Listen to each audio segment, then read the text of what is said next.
योहान 4:46 ते 53 मध्ये बघितलं की अंमलदाराचा मुलगा एकदम आजारी पडलेला आणि तो फार कोम्याच गेलेला आणि तो मरण्यास टेकला होता.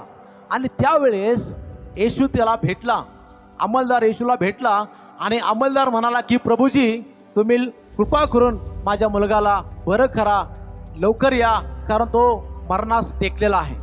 तेव्हा येशू त्याला 50व्या वचनामध्ये काय म्हणतो, ह्या 50व्या वचनामध्ये येशू ख्रिस्त म्हणतोय की जा तुझा मुलगा वाचला आहे.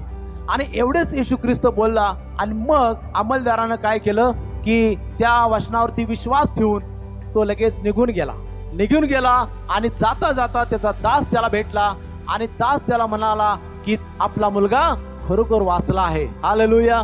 लगेच अंमलदार म्हणाला की कुठल्या वेळेला तो वाचला. आणि मग अंमलदारानं सांगितलं की कालच्या ह्या दिवशी ह्या वेळी तो वाचला.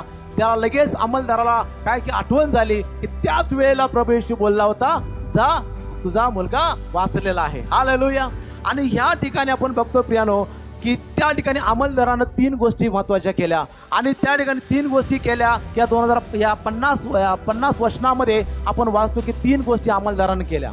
की बघा येशू ख्रिस्त जसा बोलला की जा तुझा मुलगा वाचला आहे, हे एवढे शब्द प्रभू येशू ख्रिस्त बोलला. ह्या वचनावरती त्या अंमलदारानं काय केलं, ते वचन ऐकून स्वीकारला. हालेलुया. स्वीकारला. प्रियानो, ही गोष्ट येशूला फार आवडली, कारण जो शब्द येशू ख्रिस्त बोलला, जे वचन ते ऐकून त्यानं स्वीकारला जीवनामध्ये. हालेलुया. आज आम्हाला देखील आशीर्वादित व्हायचं असेल तर आमच्या जीवनात सुद्धा आम्ही ते येशूचं प्रत्येक वचन आमच्या जीवनात स्वीकारलं पाहिजे. हालेलुया. दुसरी गोष्ट अंमलदारानं काय केली, दुसरी गोष्ट अंमलदारानं जो येशू ख्रिस्त जे वचन बोलला, जा तुझा मुलगा वाचला आहे, ह्या वचनावरती त्यानं विश्वास ठेवला. हालेलुया. तर प्रियानो, विश्वास ठेवणं गरजेचं आहे. आणि म्हणून बघा, आम्ही जर देवाच्या वचनावर जर विश्वास ठेवलो तर प्रियानो आम्ही अद्भुत गोष्टी पाहणार आहोत. आणि अंमलदारानं त्या येशूच्या वचनावरती विश्वास ठेवला आणि त्यानं अद्भुत चमत्कार त्यानं आपल्या मुलाच्या जीवनात जाऊन पाहिला. हालेलुया.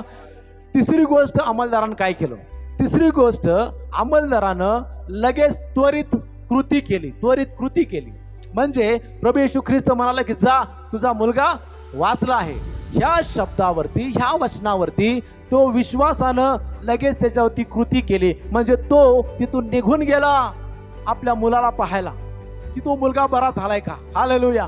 आणि जाऊन बघतोय तर जाता त्याचा दास भेटला आणि दासानं त्याला बातमी दिली की तुझा मुलगा वाचलेला आहे. हालेलुया. आणि त्या अंमलदाराला फार आनंद झाला. त्या अंमलदाराला आठवले येशूचे शब्द आणि तो येशूचे शब्द, येशूचं वचन घेऊन तो धावत चाललेला, पळत चाललेला. प्रियानो, देवाचं वचन फक्त वाचण्यासाठी नाही, तर देवाचं वचन त्यानुसार जगण्यासाठी आहे. हालेलुया. आणि प्रत्येक वेळोवेळीला, प्रत्येक परिस्थितीमध्ये परमेश्वर आम्हाला कोणत्या ना कोणत्या तरी एका वचनातून बोलत असतो. ते वचन आपल्याला ऐकायचं आहे आणि स्वीकारायचं आहे आणि त्यावर विश्वास ठेवायचा आहे आणि त्याच्यावरती कृती करायची आहे आणि मग आम्ही आशीर्वादित होणार आहे. हालेलुया. Praise the Lord. बायबलमध्ये अशी अनेक आम्ही उदाहरण पाहिली की अब्राम देवाचं वचन त्याला प्राप्त झालं. देवाने त्याला सांगितलं की काय, देश सोडून निघून जा, मी दाखवेल त्या रस्त्यानं. तेव्हा अब्रामानं तो वचन स्वीकारलं, त्या वचनावरती विश्वास ठेवला, लगेच कृती केला. हालेलुया. आणि तो फार आशीर्वादित झाला. आपण त्या ठिकाणी पाहिलं पेत्राला येशू म्हणाला की ये, आणि येशूनं ते ये या शब्द त्यानं स्वीकारला. त्या ये या शब्दावरती विश्वास ठेवला आणि ये ह्या शब्दावरती लगेच त्यानं कृती केली. आणि कृती हे केली की नावेतून त्यावर लगेच पाण्यात उतरला आणि पाण्यावरती चालू लागला. हालेलुया. प्रियानो, जेव्हा देवाचं वचन आम्ही ऐकतो, स्वीकारतो, विश्वास ठेवतो आणि त्यावर कृती करतो, अशक्य गोष्टी शक्य झालेला आम्ही पाहणार आहोत. हालेलुया.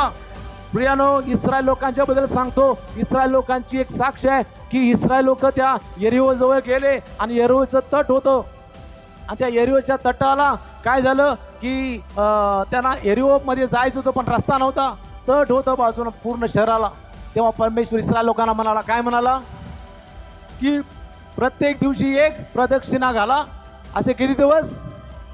7 दिवस. आणि 7 दिवसाच्या 7 प्रदक्षिणा घालायच्या आहेत आणि 7व्या दिवशी 7 प्रदक्षिणा घालायच्या आहेत. असं तुम्ही करा आणि मग ते तट कोसळून पडतील. हालेलुया. हे वचन देवाचं इस्रायल लोकांनी ऐकलं आणि स्वीकारलं आणि ह्या वचनावरती त्यांनी विश्वास ठेवला आणि लगेच कृती करायला चालू केली. काय कृती केली? प्रत्येक दिवशी एक प्रदक्षिणा त्यांनी घातली. ते असे म्हटले नाही, हा असं कधी होतं वय प्रदक्षिणा घातल्यावर हे कसं तुटून पडल, असं काय बोलले काय? ते नाही. त्यांनी लगेच जसं येशूनं सांगितलंय, परमेश्वरानं सांगितलंय, तशा प्रकारे त्यांनी प्रदक्षिणा घालायला सुरू केलं. 7 प्रदक्षिणा घातल्या. 7व्या दिवशी फार कष्टानं त्यांनी, एका दिवसात 7 प्रदक्षिणा घालायच्या आहेत, त्या दिवशी त्यांनी 7 घातल्या. जयघोष केल्यानंतर काय झालं? धडाधड सगळं कोसळून पडलं. हालेलुया. सगळ्या तटच्या तट सगळं धाड खडाखड सगळं पडून गेलं. हालेलुया. इस्रायल लोकांनी काय केलं? देवापासून आलेला संदेश स्वीकारला, त्याच्यावरती विश्वास ठेवला, त्याच्यावरती कृती केली आणि म्हणून देवाचं अद्भुत कार्य त्यांनी पाहिलं. Praise God. हालेलुया. प्रियानो, आज त्या अंमलदाराप्रमाणे, त्या अब्रामाप्रमाणे आणि त्या पेत्राप्रमाणे किंवा त्या इस्रायल लोकांच्या प्रमाणे, शताधिपतीप्रमाणे आम्ही सुद्धा देवाचं वचन स्वीकारायचं आहे, त्यावर विश्वास ठेवायचा आहे, कृती करायचा आहे. तुमच्या जीवनात तुम्ही अशक्य गोष्टी शक्य झालेला पाहाल. हालेलुया. प्रत्येक परिस्थितीत परमेश्वर तुम्हाला वचन देईल. ते वचन सोडू नका. त्या वचनावरती विश्वास ठेवा, ते वचन स्वीकारा आणि कृती करा. तुमच्या जीवनात कार्य झालं तुम्ही पाहिल्याशिवाय राहणार नाही. हालेलुया. देवबाप तुम्हाला या वचनाच्या द्वारे आशीर्वादित करो आणि देवाचं वचन जिवंत आहे आणि ते जीवन दिल्याशिवाय आपल्याला राहणार नाही.